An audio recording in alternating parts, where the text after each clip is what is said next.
আলোচ্য বিষয় 2024 সালের অষ্টম শ্রেণীর দ্বিতীয় পর্যায়ক্রমিক মূল্যায়নের অঙ্কের প্রশ্ন এবং তার উত্তর। তোমাদের সেকেন্ড ইউনিট টেস্ট আগামী আগস্ট মাসে অনুষ্ঠিত হবে। এই পরীক্ষায় তোমাদের পূর্ণমান হবে 25 এবং এর জন্য তোমার সময় হবে 50 মিনিট। তোমাদের এর আগের ক্লাস 8-এর সেকেন্ড ইউনিট টেস্টের বাংলা, ইংরেজি, ইতিহাস, ভূগোল এবং বিজ্ঞানের প্রশ্ন এবং উত্তর করানো হয়ে গেছে। তোমরা যারা যারা দেখোনি তার জন্য লিঙ্ক ডেসক্রিপশন বক্সে দেওয়া থাকবে, তোমরা সেখান থেকে দেখে নিতে পারো। তোমাদের এই প্রশ্ন উত্তর পর্ব শুরু করার আগে বলে রাখি, তোমরা যারা এই চ্যানেল নতুন তারা অবশ্যই চ্যানেলটিকে সাবস্ক্রাইব করে দিও এবং পাশে থাকা বেল আইকনটি প্রেস করে দিও। এবং এই সেটের প্রশ্ন উত্তর করার পরে তোমাদের যদি মনে হয় তোমাদের আরও এক সেট প্রশ্ন উত্তর দরকার, তোমরা কমেন্টে জানাবে, আমি তোমাদের জন্য আরেক সেট প্রশ্ন উত্তর নিয়ে আসবো। তো এই প্রশ্ন উত্তরের আগে তোমরা একবার দেখে নাও তোমাদের সিলেবাসে ঠিক কী কী রয়েছে এবং সেখান থেকে কী টাইপের প্রশ্ন আসতে চলেছে। তো তোমার দ্বিতীয় পর্বে যে চ্যাপ্টারগুলো রয়েছে, কী কী বিষয় রয়েছে দেখো। বিপ্রদীপূর্ণ ধারণা রয়েছে, সমান্তরাল সরলরেখা ও ছেদকের ধর্ম রয়েছে, ত্রিভুজের দুটি বাহুর দৈর্ঘ্য ও তাদের বিপরীত কোণের সম্পর্ক রয়েছে, ত্রৈরাশিক রয়েছে, শতকরা রয়েছে, মিশ্রণ রয়েছে, বীজগাণিতিক সংখ্যামালার উৎপাদক বিশ্লেষণ রয়েছে, বীজগাণিতিক সংখ্যামালার গসাগু ও লসাগু রয়েছে, বীজগাণিতিক সংখ্যামালার লঘিষ্ঠকরণ ও সরলীকরণ রয়েছে, ত্রিভুজের কোণ ও বাহুর মধ্যে সম্পর্ক রয়েছে, এছাড়াও সময় ও কার্য, এইগুলো তোমাদের রয়েছে। তো তোমরা এবার দেখে নাও তোমাদের প্রশ্ন এবং উত্তরগুলি ঠিক কেমন আসতে পারে। এক ধরনের পিতলে তামা ও দস্তার পরিমাণের অনুপাত 5:2। এই ধরনের 28 কিগ্রা পিতলে তামা আছে। তো দেখে নাও এটা আমরা কীভাবে করব। এটা আমরা আনুপাতিক ভাগাহার দিয়ে করব। তাহলে আমাদের বলেছে 5:2 বা 5:2। তাহলে 5:2 আমরা সকলে জানি, যখন আনুপাতিক ভাগাহার করব তখন নিচে হরেক করব, 5 আর 2 যোগ করব। আর উপরে যেহেতু তামা চেয়েছে, তামার পরিমাণটা বলেছে 5 এবং 10 তার 2, সেই জন্য তামার জন্য আমরা কী করলাম 5/5 যোগ 2, তাহলে এখানে হলো 5-এর 7। তাহলে এবার আমাদের মোট কত? মোট হচ্ছে 28 কিগ্রা। তাহলে দেখে নিই 28 কিগ্রা পিতলের তামা আছে কত, 5-এর 7 গুণ 28, কাটাকাটি করলে 4-7 28, 4-5 20। তো উত্তর হয়ে গেল ডি 20 কিগ্রা। এই দেখো উত্তর এখানে 20 কিগ্রা দেওয়া আছে। ঠিক আছে, এবার দেখো পরের প্রশ্নে চলে যাচ্ছি। বুলু ও তথাগত একটি কাজ একা একা যথাক্রমে 20 দিনে ও 30 দিনে করতে পারে। দুজনে একসঙ্গে একদিনে কতটা কাজ করবে? ঠিক আছে, এটা একটু ভুল হয়েছে, এটা ঠিক করে নিও। দেখো তো এই প্রশ্নটা তুমি দেখে নাও। একদিনে করে কতটা কাজ করবে একদিনে, সেটা তোমরা লিখবে। তো এটার উত্তর কি হবে? এটার উত্তরে তোমরা লিখবে, এটার উত্তর হবে সি 1/20 যোগ 1/30 অংশ। ঠিক আছে, এটার উত্তর তাহলে হলো সি। এবার দেখো 3 নম্বরে চলে আসছি। এরকম একটা চিত্র আছে, 71টা তোমাদের দেওয়া নেই, 71টা তোমাদের বের করতে হবে। করে ফেললাম 71টা। আমরা জানি একটা ত্রিভুজের 3টে কোণের সমষ্টি হচ্ছে 180 ডিগ্রি। তাহলে দুটো কোণের ভ্যালু আমাদেরকে বলে দিয়েছে 59 ডিগ্রি আর 50 ডিগ্রি। দেখো তোমাদের প্রশ্নে চলে আসছি, প্রশ্নে দেখো বলে দিয়েছে 59 ডিগ্রি আর 50 ডিগ্রি বলে দিয়েছে। তাহলে এখানে যে থার্ড যে কোণটা আছে, থার্ড কোণটার নাম আমরা দিলাম কিউপিআর। কোণটার ভ্যালু 180 থেকে যদি 59 এবং 50কে বাদ দিই তাহলে আমরা পেয়ে যাবো 71। তাহলে সর্ববৃহৎ কোণ হচ্ছে 71 ডিগ্রিটা সর্ববৃহৎ কোণ। এবার দেখো আমরা জানি কোন ত্রিভুজের বৃহত্তর কোণের বিপরীত বাহু, বৃহত্তর কোণ কোনটা? দেখো এখানে বৃহত্তর কোণ হচ্ছে 71, তার বিপরীত বাহু কোনটা? বিপরীত বাহু হচ্ছে এটা। বৃহত্তর কোণের বিপরীত বাহুর দৈর্ঘ্য ক্ষুদ্রতম কোণের বিপরীত বাহুর দৈর্ঘ্য অপেক্ষা বৃহত্তর হয়। ক্ষুদ্রতম কোণ কোনটা? এটা। ক্ষুদ্রতম কোণের বিপরীত বাহু কোনটা? এটা। তাহলে এইখানে আমরা এই সিদ্ধান্তে আসতে পারি যে Q R greater than QP বা P Q R greater than P Q. তাহলে এটার উত্তর হবে ডি। ঠিক আছে, সকলে বুঝতে পারলে? বুঝতে পেরেছো কিনা সকলে কমেন্টে জানিও। এবার দেখো 4 নম্বরে 2m + 5n × 2m - 5n এবং mn × 2m - 5n সংখ্যামালা দুটির গসাগু হলো। এগুলোর গসাগু কোনটা হবে? দেখো কমন কোনটা আছে? কমন আছে 2m - 5n, এই দুটো কমন আছে, তাহলে 2m - 5nটা এখানে গসাগু হবে। ঠিক আছে, এবার দেখো আমরা সত্য মিথ্যাতে চলে আসছি। দেখো প্রথমটা যদি আমরা করি, লসাগু আমাদের a প্লাস এক্স কখনোই হয় না, কারণ a ইন্টু এক্স হয়, a ইন্টু এক্স হয়। তার জন্য এখানে দেখো সঠিক উত্তরটা করা আছে, এখানে a ইন্টু এক্স যদি হয়, উপরে আমাদের হয়ে যাবে এক্স কিউব যোগ এ কিউব। ঠিক আছে, তাহলে এটা একদম মিথ্যা, প্রথমটা হচ্ছে মিথ্যা। দ্বিতীয়তে চলে আসছি। দ্বিতীয়তে দেখো, আমরা জানি কোনো ত্রিভুজের একটি বাহুকে বর্ধিত করলে যে বহিস্থকোণ উৎপন্ন হয়, দেখো একটা বহিস্থকোণ এই বাহুটাকে বর্ধিত করেছে, তাহলে এই বহিস্থকোণ উৎপন্ন হয়েছে। এই বহিস্থকোণ এর পরিমাণটা হচ্ছে অন্তস্থ বিপরীত দুটির পরিমাণের যোগফলের সমান। তাহলে অন্তস্থ বিপরীত দুটি কোণ কি, 70 ডিগ্রি আর 59 ডিগ্রি, তাহলে এই দুটোর যোগফল হচ্ছে এক্স ডিগ্রি। তাহলে এক্স ডিগ্রি সমান 70 ডিগ্রি প্লাস 59 ডিগ্রি হবে। তাহলে এখানে এটা ভুল আছে, তো এটার উত্তরটা দেখো তোমাদের এখানে কি দেওয়া আছে, এখানে 59 আছে আর এখানে 50 করা আছে, তো এটার উত্তর কিন্তু 59 হবে। ঠিক আছে, তাহলে এটা হবে 59 সঠিক উত্তর। এটাও কিন্তু মিথ্যে। হারুন চাচা একদিনে কোনো কাজের 1/10 অংশ করেন, সম্পূর্ণ কাজ করতে হারুন চাচা 10 দিন সময় লাগবে, এটা সত্য না মিথ্যা? তাহলে একদিনে যদি 1/10 অংশ করেন, তাহলে এক অংশ করতে কতদিন সময় লাগবে? এরকম করতে পারো তোমরা, 1/10 অংশ করেন একদিনে, তাহলে একদিনে কত করবে? তাহলে এটাকে যদি এরকম যদি আমরা পাই 1/1/10, তাহলে হিসাব মতো 1/10টা উপরে উঠে যায়, তাহলে হিসাব মতো 10/1 হচ্ছে, তাহলে উত্তর হচ্ছে আমাদের 10। তাহলে এটা কাজটা হচ্ছে সত্য। এবার দেখো পরেরটা দেখছি, 2.25 টাকা 5 টাকার শতকরা 4.5, এটা সত্যি না মিথ্যা?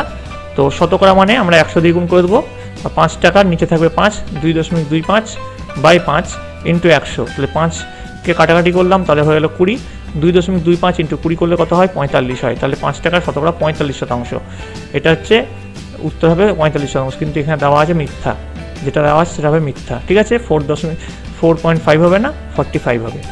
এবার দেখো সংক্ষিপ্ত উত্তরধ্বনির প্রশ্ন। এ বলেছে সময় স্থির থাকলে গরুর সংখ্যার সঙ্গে খড়ের পরিমাণের সমানুপাত সম্পর্কটি লেখো, এবং গরুর সংখ্যা স্থির থাকলে সময়ের সঙ্গে খড়ের পরিমাণের সমানুপাত সম্পর্কটি লেখো। তো এটা আমাদের ছকটা দেওয়া আছে কোশ্চেনে, তো উত্তরে তোমরা লিখবে সময় স্থির থাকলে গরুর সংখ্যার সঙ্গে খড়ের পরিমাণের সমানুপাতটি সম্পর্কটি যেটা লেখো বলেছে, উত্তরে তোমরা লিখবে একই সময়ে গরুর সংখ্যা বাড়লে খড়ের পরিমাণ বাড়বে এবং গরুর সংখ্যা কমলে খড়ের পরিমাণ কমবে। সময় স্থির থাকলে গরুর সংখ্যার সাথে খড়ের পরিমাণের সরল সম্পর্ক।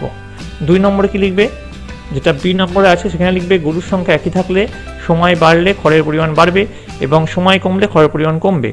গরুর সংখ্যা স্থির থাকলে সময়ের সঙ্গে খড়ের পরিমাণের সরল সম্পর্ক, এটাও সরল সম্পর্ক, উপরেরটাও সরল সম্পর্ক হবে। ঠিক আছে, আশা করি এটা আমরা সকলে বুঝতে পেরেছো। এবার চলে আসি পরেরটা। দেখো x² plus px plus q বীজগাণিতিক সংখ্যামালায় p এর ভ্যালুগুলো দিয়েছে a প্লাস b এবং q এর ভ্যালুগুলো হচ্ছে a b হলে সংখ্যামালাটির উৎপাদক দুটি লেখো। উৎপাদক মানে দুটি সংখ্যার গুণফল হিসেবে লিখব। তো দেখো x² plus px plus q সংখ্যামালায় p এর ভ্যালু a প্লাস b এবং q এর ভ্যালু a b বসিয়ে পাচ্ছি আমরা, শুধু p এর ভ্যালুটা রিপ্লেস করে দিলাম, দেখো a প্লাস b এবং q এর ভ্যালুটা a b বসিয়ে দিলাম, তাহলে কি হলো x² থেকে গেল a ইন্টু এক্স, দেখো a ইন্টু এক্স এবং b ইন্টু এক্স, তাহলে ax bx হয়ে গেল, প্লাস ab যেমন আছে তেমন থেকে গেল, তাহলে x কমন চলে গেল, দেখো x প্লাস a প্লাস এখান থেকে এই দুটো থেকে b কমন গেল, b কমন গেলে কত পাবো? x প্লাস a, তাহলে x প্লাস a এই গোটাটা থেকে x প্লাস a কমন চলে গেল, তাহলে হয়ে গেল x প্লাস b। তাহলে উত্তরটি হলো দুটো উৎপাদক কি হলো x প্লাস a এবং x প্লাস b। ঠিক আছে, এটা হচ্ছে উত্তর। এবার দেখো 4 নম্বরে কি বলেছে, যুক্তি দিয়ে প্রমাণ করো যে ত্রিভুজের কোনো একটি বাহুকে বর্ধিত করলে যে বহিস্থ কোণ উৎপন্ন হয় সেটির পরিমাপ অন্তস্থ বিপরীত কোণ দুটির পরিমাপের যোগফলের সমান। এর আগে এরকম অঙ্ক করলে তোমরা, তো এটাকে প্রমাণ করতে বলেছে। তো দেখো কি লিখবে, প্রদত্ত কি দেওয়া আছে দেখো, ABC যে কোনো একটি ত্রিভুজ নিলাম এবং BC বাহুকে D পর্যন্ত বর্ধিত করলাম, এই BC বাহুটাকে D পর্যন্ত আমরা বর্ধিত করলাম।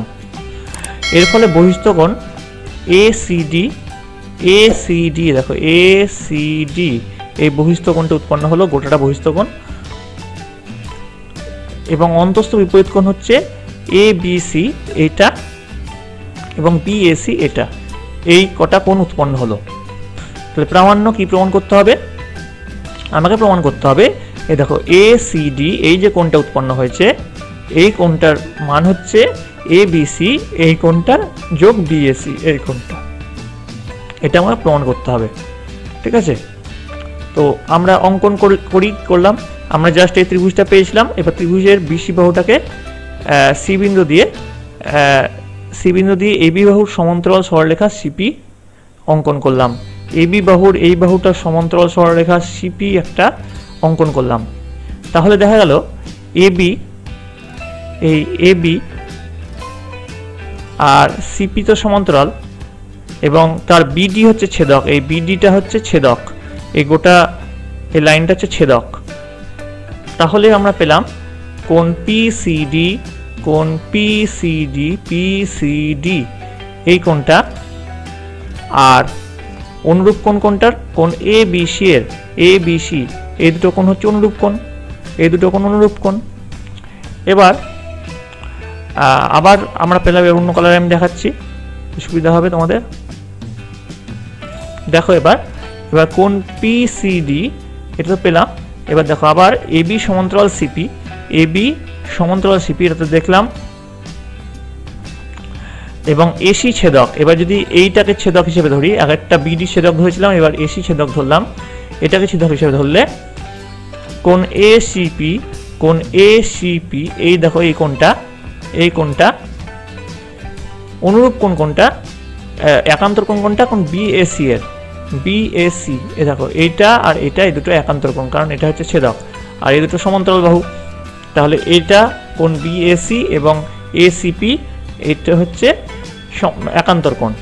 তাহলে এটাতে 1 নম্বর দিলাম, এটা 2 নম্বর দিলাম। এবার 1 ও 2 যদি যোগ করে পাই তাহলে দেখো পিসিডি যোগ এসিপি সমান এবিসি যোগ বিএসি, তাই লিখলাম এখানে। লেখার পরে কোণ পিসিডি যোগ এসিপি, পিসিডি আর এসিপি এই দুটো কোণ যোগ করলে তো এসিডি পাওয়া যায়, তাই না? তাহলে আমরা দুটো যোগ করে কি পেয়ে গেলাম? এসিডি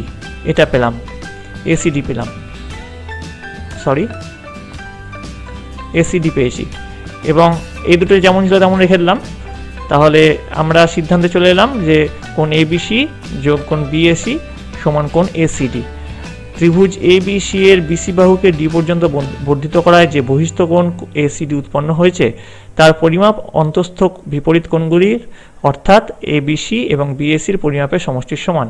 এটা তাহলে আমাদের প্রমাণিত হলো। এবার দেখো চলে আসছি কোশ্চেন নাম্বার 5। যুক্তি দিয়ে প্রমাণ করো যে একটি ত্রিভুজের দুটি কোণের পরিমাপ সমান হলে তাদের বিপরীত বাহুগুলির দৈর্ঘ্য সমান হবে। তো দেখো একটা ত্রিভুজ আমরা নিয়ে নিয়েছি এবিসি। তো এবিসি একটি ত্রিভুজ যার কোণ এবিসি সমান কোণ এসিবি।